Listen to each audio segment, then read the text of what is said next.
Now there's one thing that you should never forget to do. When you have created a material, you should always remember to assign it to your object. Now we move to the setup. First, we will check that our initial temperature should be at 0 Kelvin. You can work in Celsius if you want, but just stay consistent. Next, we will put the temperature's boundary conditions. 1 on the left side,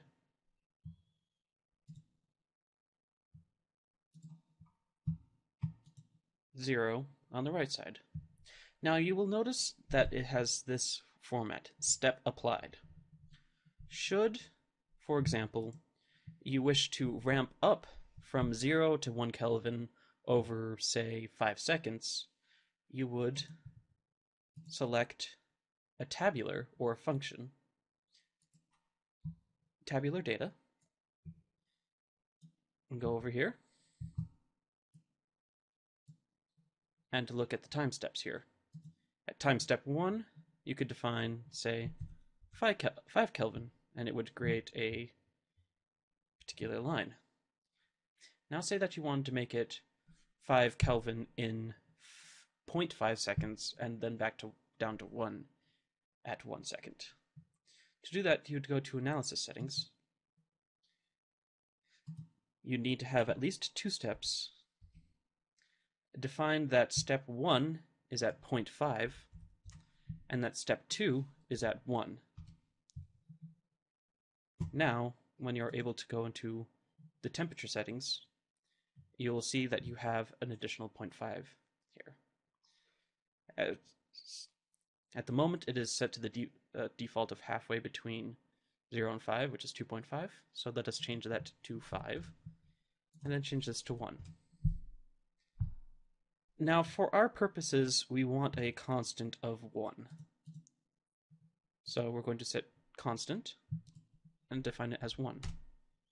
And as you can see, it all changed dramatically to be here at 1 on the right side.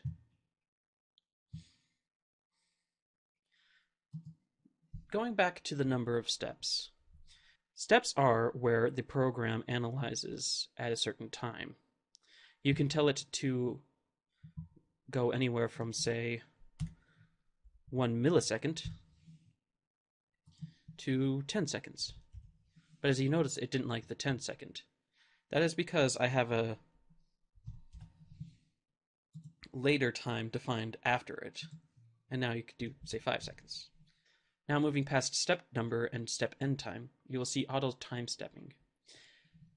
While I said that the program analyzes at each step, it doesn't exclusively analyze at each step. It divides up between steps a certain number and then analyzes at each sub-step.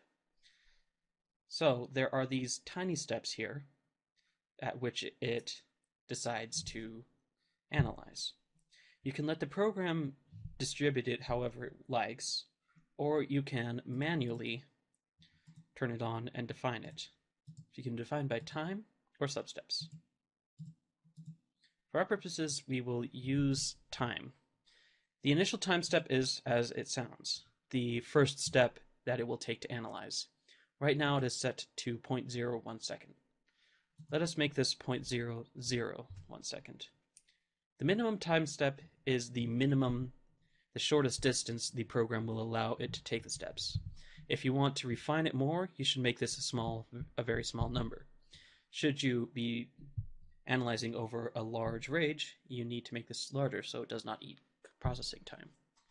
Similarly is the maximum time step, where, as you can imagine, it's the largest step that it allows the program to take, which in our case is 0.1, which is rather large, so I'm going to move it down to 0.01. Now we need to truly define where we want our end times to be. Normally you will know when you need to stop analyzing something, be it either steady state or a specified time. For our purposes, we know that steady state occurs approximately around 1 second. So let us make this again 0.5 seconds and this 1 second. Now we move to setting up the solution. We would like to see the temperature across the entire object, as well as the heat flux. In addition, we would like to create a path geometry at the 0.5 equals x position, just to see how it moves over time. So, to do that, we will create a construction geometry and a path defined at 0.5 of x. Now, we need to give it some sort of y range because ANSYS cannot handle a single point. It needs a small line. So I will define it across the entire y-axis of our object, since this is an essentially one-dimensional object that we are modeling. Start it at 0 and make it go to 1. And we would like to see a temperature along this line.